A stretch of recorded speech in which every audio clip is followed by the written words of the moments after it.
எத்தனை முறை நான் உங்களை படிச்சு படிச்சு சொன்னேன்ப்பா, அக்காவை கொடுக்கறது நல்ல இடமா கொடுக்கணும், குடிக்க கூடாது, பையன் நல்ல பையனா இருக்குன்னு சொன்னேன்.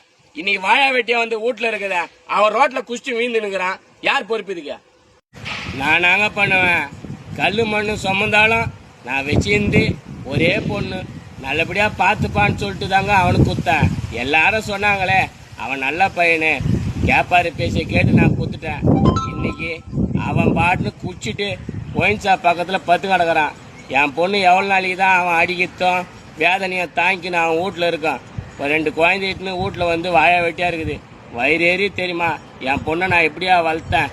வேதனையா இருக்குதுங்க. நான் தான் அறிவில்லாத கேப்பாரு பேச்ச கேட்டு குத்துட்டேன். பொண்ணு கரையாத்தனா போதுன்னு. நீங்க பொண்ணு வச்சுக்கின்னு இருக்கிறீங்களா?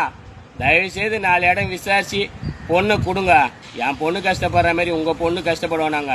என் மனசு சொல்லிட்ட நான் உங்களுக்கு சொல்றேன். வயிறு எரியுதுங்க என் பொண்ணை பார்க்க. பொண்ணு பார்க்க சொல்ல கார்ல வந்தாங்க. நான் தான் கால்நடையா நடந்து போறேன். என் பொண்ணாவது கௌரவமா கார்ல போட்டேன்னு ஆசைப்பட்டு குத்தேன். எல்லாம் போச்சுங்க.